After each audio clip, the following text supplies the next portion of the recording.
Hello everybody and welcome to another episode of our podcast, Chats Under the Cherry Tree. Today we're very excited because we have two wonderful guests, Safiyya.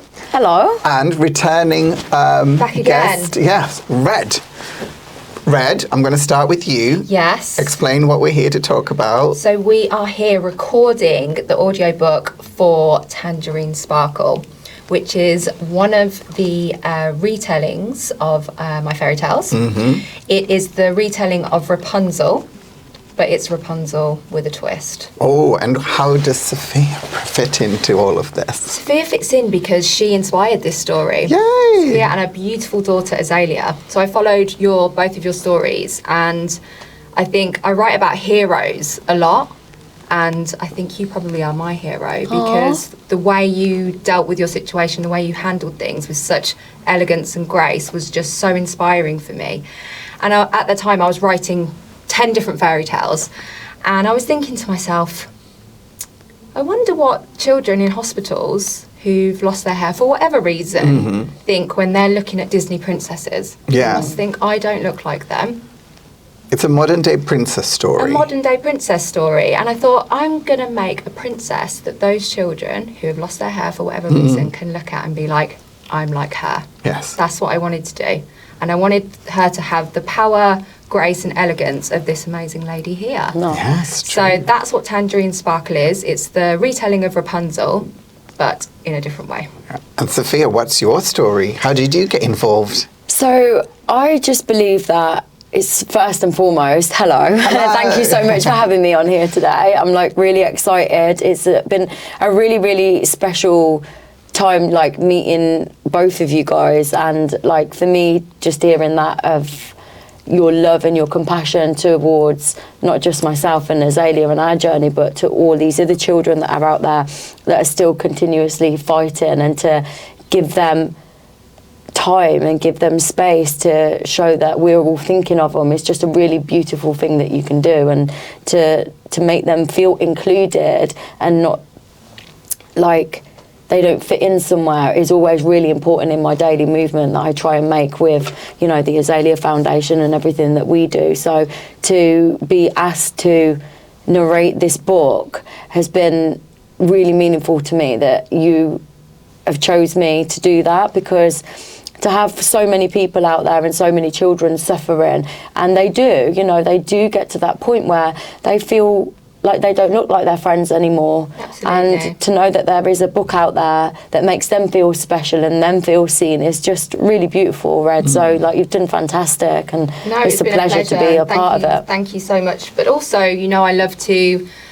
I always talk about this with my other books. So my son, when he was younger, he would always pick to the ginger person, whether it was a man with a ginger beard, or be like, there's mummy. He would always do that. And I think as much as it's for the children as well, there's many parents who've lost their hair who don't see themselves in books. True. And children love to point to pictures and say, there's mummy or there's daddy. And I wanted that to be there as well. So there's a book for everyone. Everyone deserves to be seen. 100%. And in this year, the National Year of Reading, there's been lots of research to say that what really helps children get into books is seeing themselves in books. That's something Sweet Cherry have always taken on board, and we always try and figure out ways that we can represent a whole community in books, and this is another opportunity for us to do that. When you came in with this story, we were like, oh, okay, of course, this is something that we have to do, even though it took us a while to get it there.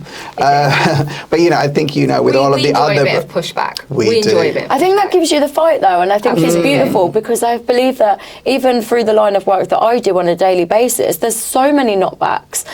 You wouldn't even believe the knockbacks that you get, because your purpose is so strong, and the mission is so powerful, and the messaging is so needed, that sometimes these pushbacks that you do get gives you more hunger, because it actually you actually think in society right now, how is this not being heard? How is this not being seen? How am I getting all of these knockbacks? But that's why we're so special, because it's people like us that come together that really get that messaging out there and really see so many people that are struggling, different people, different ways that we can look. And like you said, with parents as well, you know, there's a lot of adults going out there, you know, that they're getting diagnosed with cancer and their children don't understand what's happening, you know, with their parents. So for them to have this book, it's a beautiful book for them to read to their children about maybe what they're going through as well. So it just shows that all walks of life are really being received. And I think that fight and that hunger,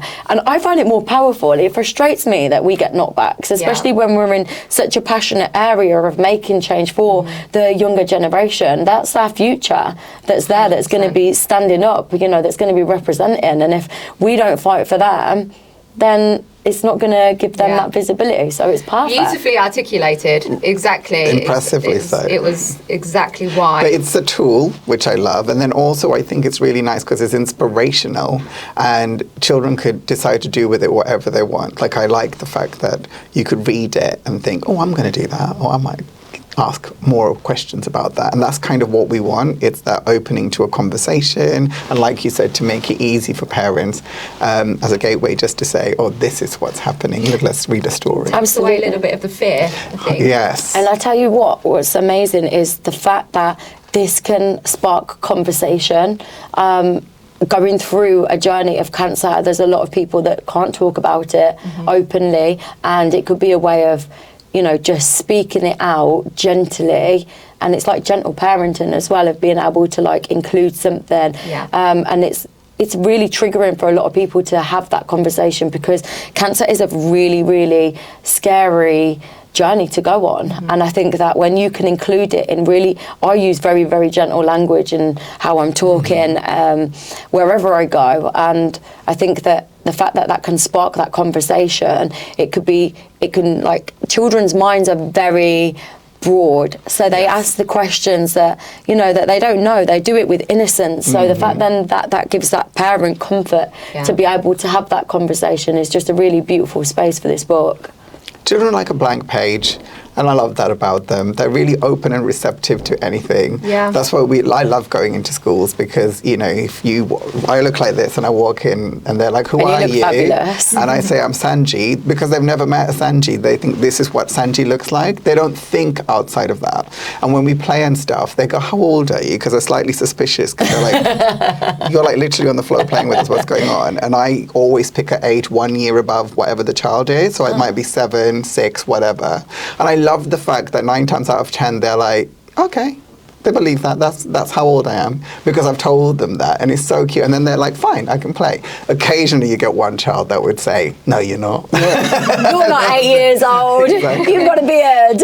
Yeah, and I think that's why I do publishing, because I was that kid. I was the one that learnt something at school and then re-educated my parents. You know, I said, right, let's go, we have to recycle. I just learned it at school. And that's why I do this job. I think, what other messages can I put into books to get kids to think about it and go, you know, be the voice that I needed them to be on the earth. Yeah, and that's really powerful though, because I think that, like you say, you know, you're very expressionate through your makeup, your clothing, and for the society that we're in now, I bet that feels empowering for you to be 100%. An adult, to be able to like really showcase that as well, and just give that inclusivity amongst probably so many battles that you've probably had to struggle with. And I think especially at the moment with what's going on in the world, and I actually spoke to somebody about it yesterday, you know, there's quite a lot of negativity, there's a lot of things happening in the news, etc. I always say, if you don't believe in how wonderful human beings are, come for a walk with me. Because when I walk down the street, the amount of great reactions I get, I can't be anything but happy every day. Because I literally, even going to get coffee this morning, like I'll get at least 3 people come and go, oh my God, love. Even me when I got out the car. And that's what I mean. I was like, oh my God, wow. You made me feel happy straight away. Majority of conversation starter as well with strangers, which we don't really talk to people anymore. 100%. But I love it. And you know, that's what we try to do with the books, is like try and celebrate life, put joy into the world, put goodness into the world. It's also, when I was researching this to see if I could find a book that had characters who'd lost their hair, I couldn't really find anything. And I think it's such a difficult subject to talk about. it was finding that way to make it fun. Yes. Which, because it's not a but it was clever to put it into the fairy tale, because when you think about the fact that it's a Rapunzel story, you would think hair's going to be a big deal, but also you would think hair would be celebrated and being like, okay, so hair's the main focus. You would never expect to read it and be like, oh, actually, it's not about the importance of hair at all. Yeah. That's my trademark. Yeah. It was so beautiful to read and to actually see the way your mind was. So it's like you researched so deeply, and I could feel that it was as if that you were a mother that had gone through this journey, and you really like put yourself in the shoes of a mother. So when I was reading it, it was like I would have wrote this book. I think you, following your story, as mothers, we all felt your pain. Yeah. I think I've got a friend who went through something similar. We went through that with her, and I lost my dad to cancer, which is a different thing, but I think it just gives you an empathy. And because you were so open with everyone, we all went through it with you. Yeah. So I think just you being like that, having your heart so open, it made it easy for me to write this from a mother's point of view. That's really interesting to hear. Like, I'm so sorry about your dad as well. And, you know, like, it's so interesting because for me, I was just sharing my baby, like, and I was always doing socials before. So, like, for me, I wasn't able to go into a park and push Azalea on a swing, but I was in the hospital playing and, you know, going through her journey and stuff. So I was capturing every moment as a proud parent, not realising the impact that it was creating on the outside. Because for me, I was just in my own world, in my own hospital room. You were just so authentic. And that's what it was. You were so real. Yeah. And I think that's why so many people have so much respect for you, because it was so genuine. And I think everyone deals with things differently. Because I think people do say, because like people say like, oh, like you was very open and very transparent. And I say, I wasn't doing anything different from the moment she was born. Yeah. To the moment where I still am now. I don't do anything different. No, you're just you. I'm just me. And I think that, you know, Azalea has really been able to inspire so many people in the world. Like, every day she gives me like courage, and, you know, I always go down to a resting place every day. I always do my prayers. I would tell her that we're doing this book. On the way when I was driving this morning, I was like, I literally said it out, and I thought it's really interesting because like nobody sees what I do. So as I was driving, I was like talking to Azalea out loud. I was like, Azalea, we're going to do a book today, and I'm going to be your voice and going to carry through this messaging, and thank you for inspiring me every day. So I speak that out all the time, and I integrate Azalea in everything that I do, like this book, my journey every day, being grateful. I go to a resting place every single day.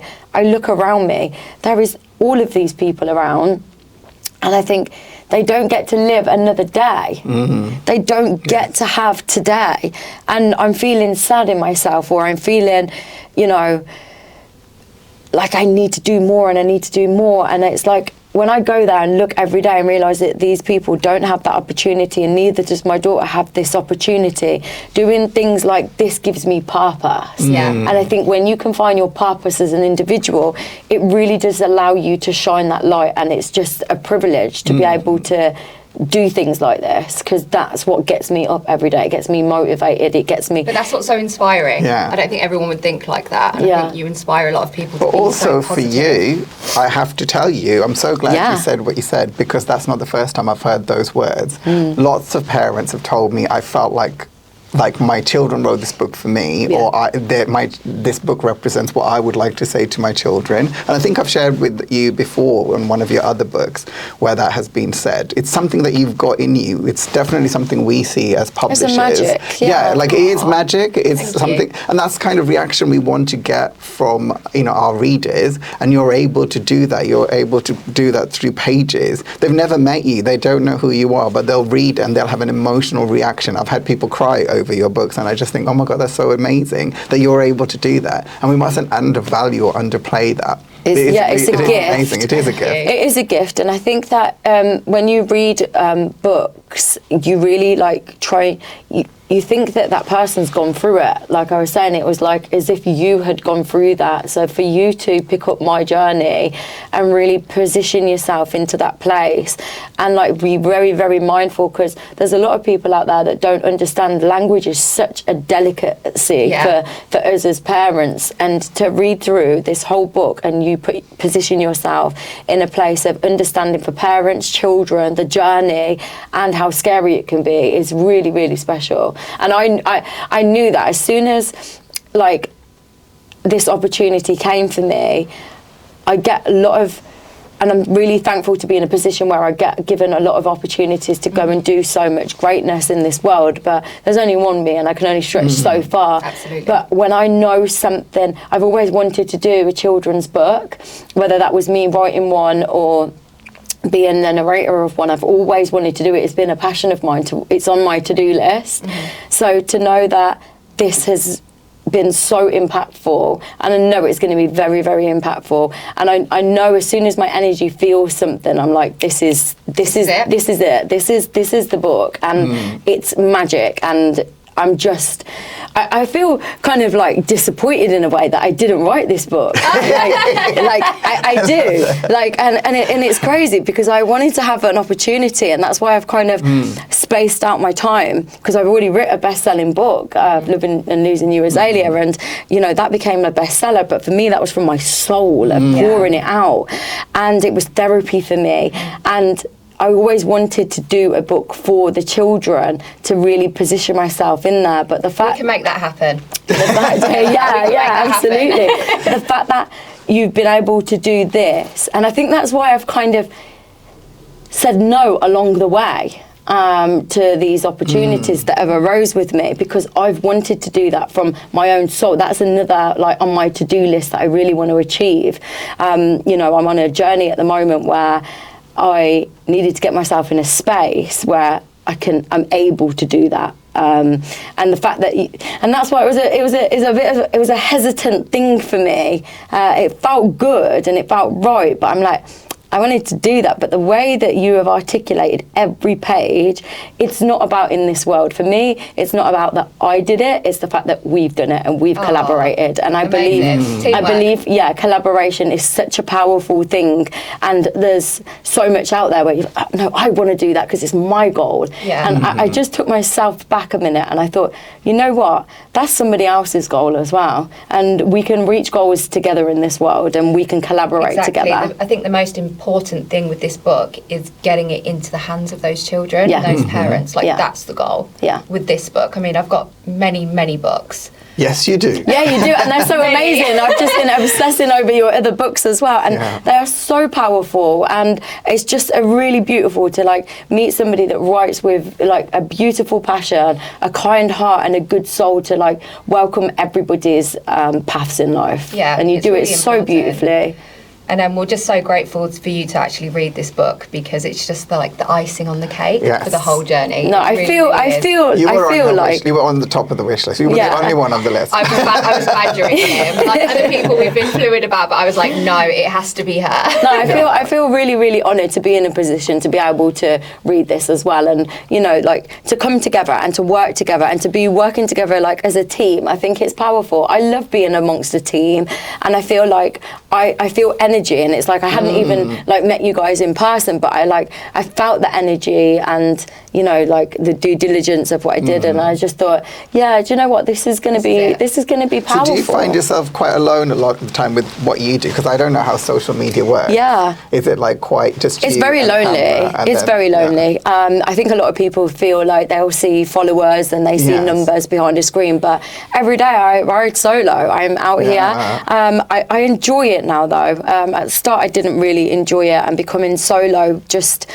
it makes you sit with your feelings and emotions, and I feel like I've been able to develop so much more as an individual, even to the point where I've just booked a solo trip to go to Bali and go on a retreat of finding my I'm on this journey now of becoming.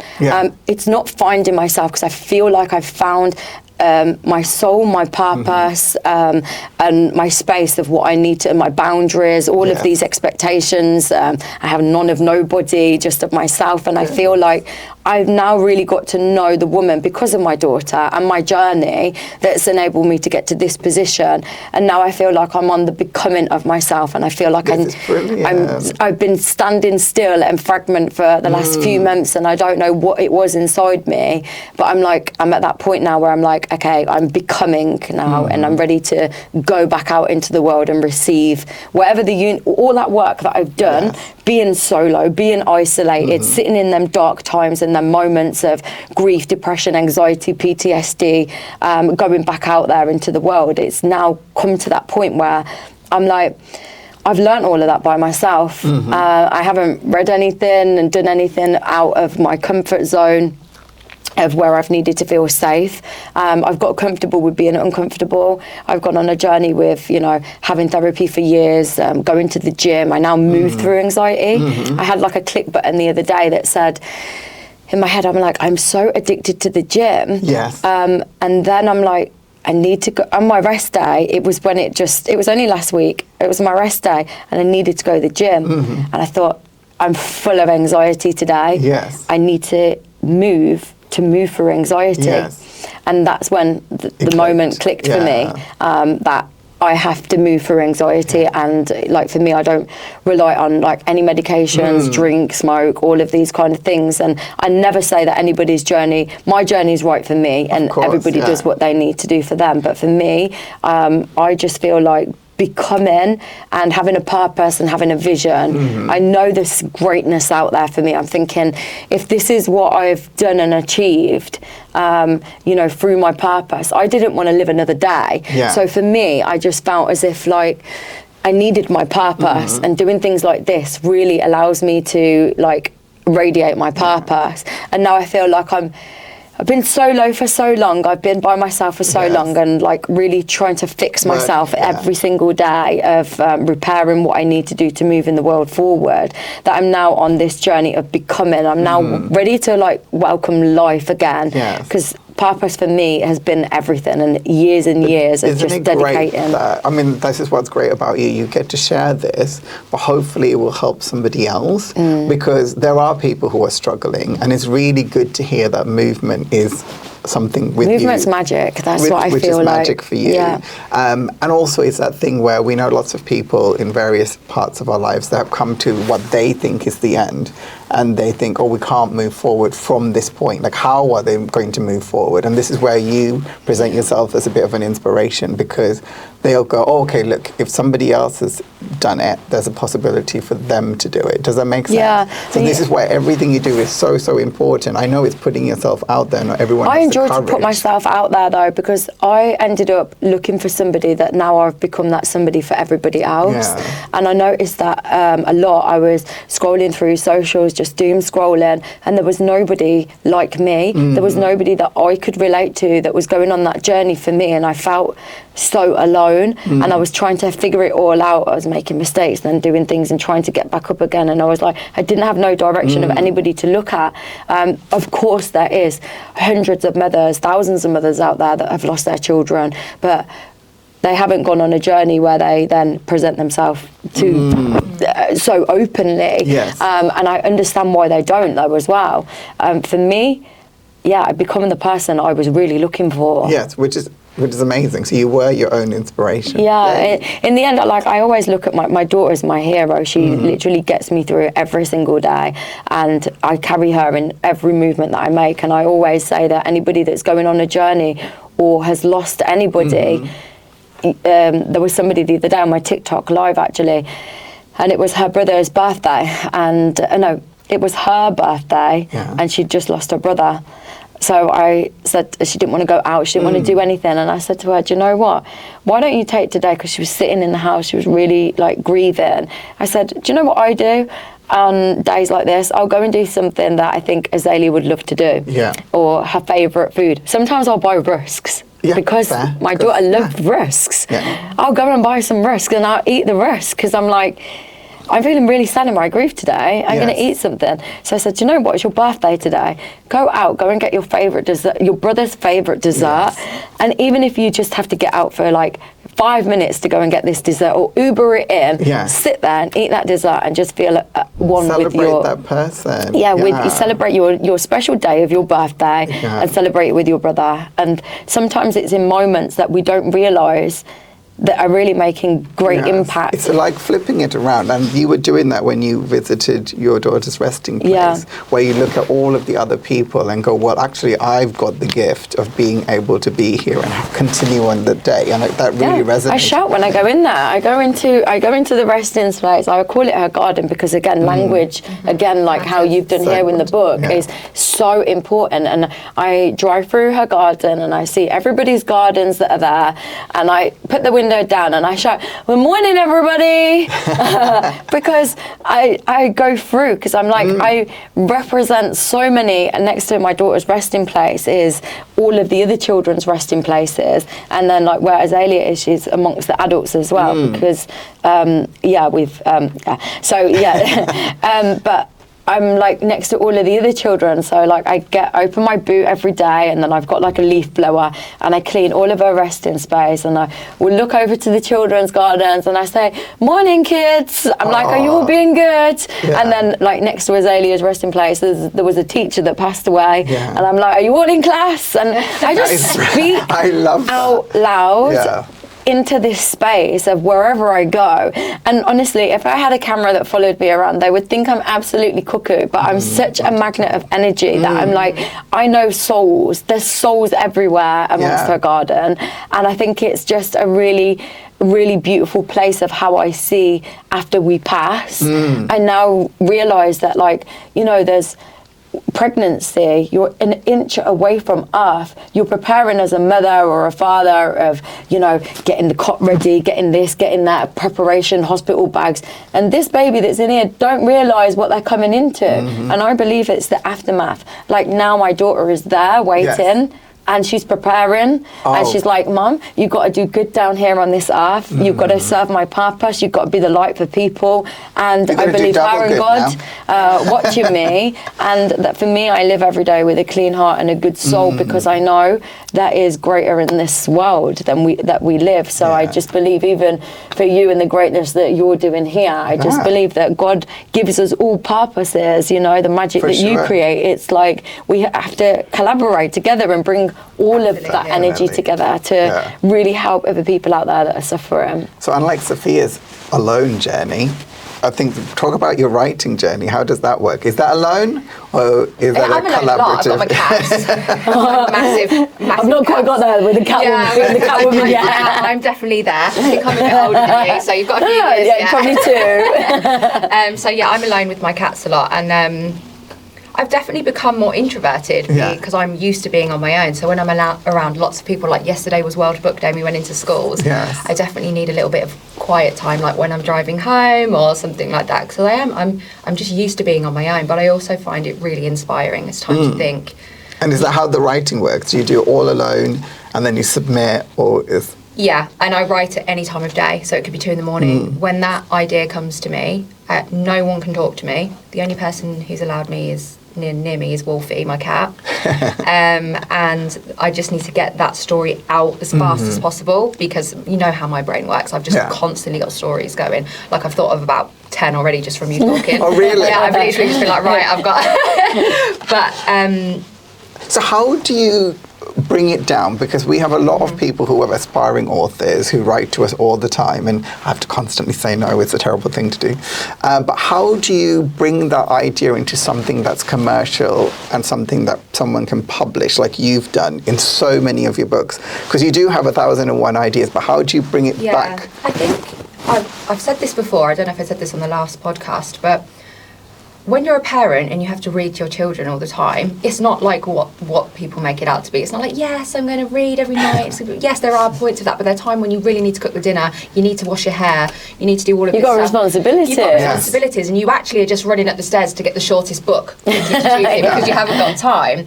So what I wanted to do was create stories that parents love to read. Earlier we had a reaction on one of my books. It was a dad who read the book about pigs and just burst out laughing. Which is the reaction? The 3 Little Pigs. I wanted parents to be like, I really want to read that one.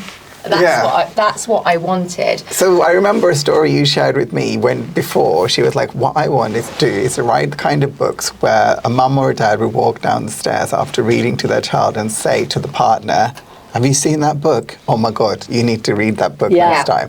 So that it's like a little handover for them, and it's almost like parents are fighting amongst themselves, going, no, I want to read that one. No, that's really cool, though, isn't it? And that was her ambition before we even started, and I think you've achieved that. I hope so. I like to see when people read my books, because they think they're getting something, and then they read it and go, that was not what I was expecting, or they burst out laughing, or they're like, what? Do you think it's like, you know, those Shrek movies and stuff where they put a little something in for the adults? Is that what you do for children's books? For the adults. Like, you know, in my book, Unicake, there's a unicorn in there who's a muscle corn, and he's got big muscles and he's got a tattoo and a corn, and I had to fight for that, and I was like, no, we need him for the dads. That is not true. all unicorns are pink and sparkly. We've got some muscly That's ones. good, though. That's really good. I think it's just, I want people to feel seen. But you play with it. So it's Unicake in that story is actually, I would say, male. Is that what you would say? He's a boy. He's a boy. And I love it because obviously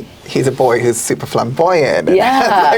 Powerful movement. And I love that because for me, growing up with, you know, I wasn't allowed to play Barbies. I had to always play something else. No, but it's a true thing. I wasn't from that generation. So for me, it's really great to be able to show books where that doesn't come into play and that a boy can pick anything. And actually today I can exclusively say we were doing this social media post, and somebody in our team said, oh, that doesn't make sense because the team in the background are a girls' team, but the book we're advertising is a boys' team book, so maybe we need to think about it. And I went, nope, we don't need to think about it. I don't think that's not a thing anymore. I don't think it's nothing. And I said, you know, the next one should be vice versa. It's not a thing anymore. I will tell you, that's us around this table, but the fight continues. So we did a mixed one to retailers, and majority of retailers didn't want to take it because it's mixed.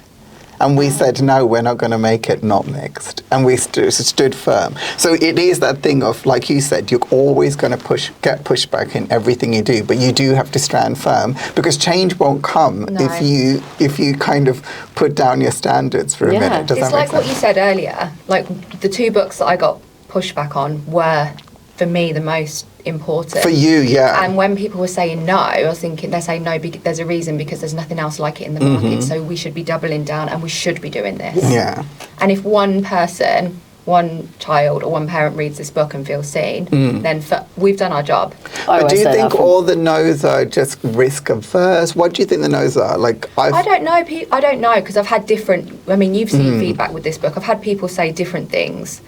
But I've also given the book to a lot of cancer specialists, my friends who are oncologists, and everyone who wasn't in the publishing world loved it and was like, this is really important. I didn't get any pushback.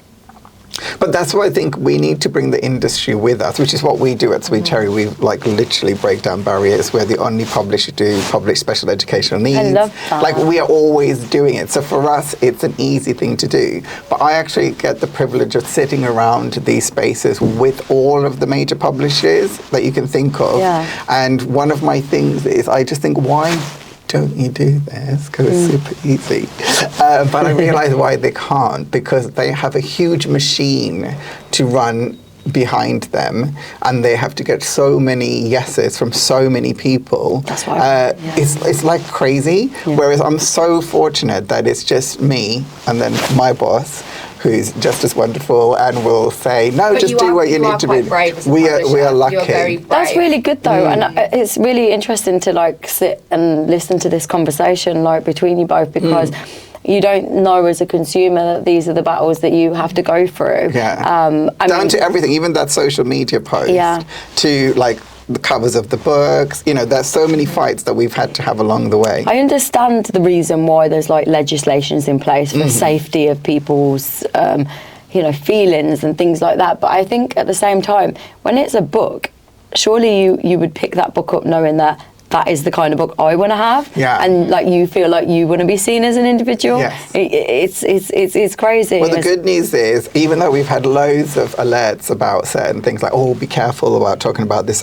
When we first did our autistic book, Boy Underground, where the protagonist was an autistic child who becomes the hero of their own story, I remember the amount of kickback we were expecting, because we have to hire sensitivity readers, everybody, and they were just like, look, just to let you know, there could be some things.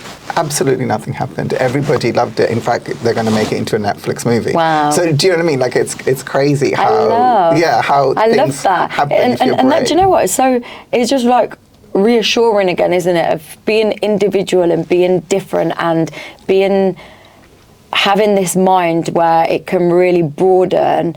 It's actually a superpower. I say it all the time, and I just love meeting people like yourselves that have got this superpower, because it's just really nice to be able to have, like, once upon a time I wasn't even able to like put what was in my mind into words. I couldn't articulate myself properly.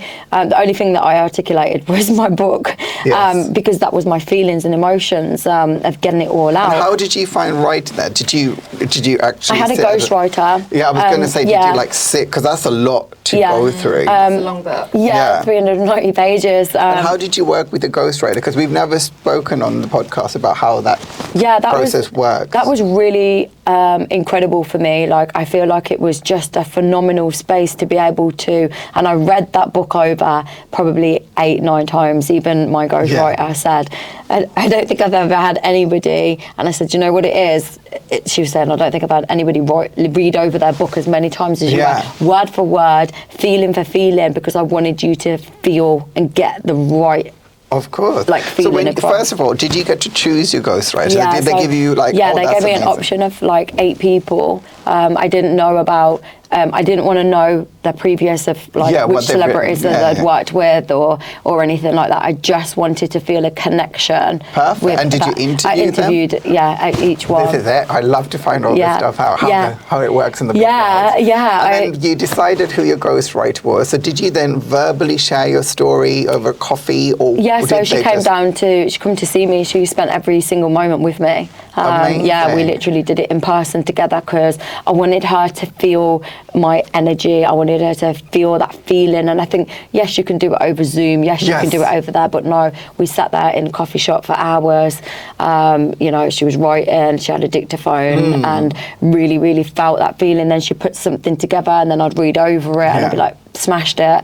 Perfect. And then I had to get to the point where when my whole book had been written, I ended up flying out to Tenerife, because I was actually going through a breakup with my daughter's father at that time, and I wanted to keep the book so magical and so pure and so wholesome to that moment, that I had all of these other feelings and emotions that I was going through, that I had to just remove myself from the whole space and sit with myself. It was me and my brother that went out and read through my book and make sure I finished my book off to that journey of where it was. So I really understood when you were saying that you have to really sit with yourself and make sure that you get that locked in, and now I'm at that point where I'm like, I'm ready to do my next chapter, my next book. I'm ready to do that now, because I feel like I now can articulate this whole journey for the last 5 years that I've been on. To sum it up, to be able to become, I'm in the becoming of my version, to allow people to see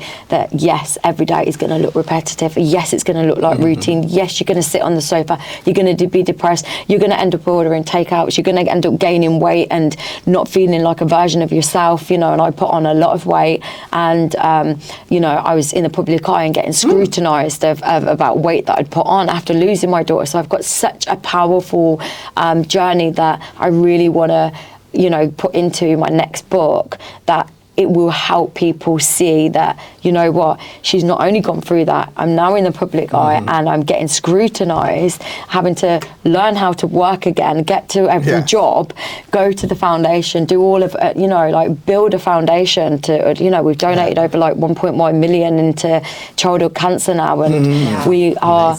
funding PhDs. We are networking across the whole UK. We're currently networking globally at the moment to really bring resources in, and that's through all of the pain.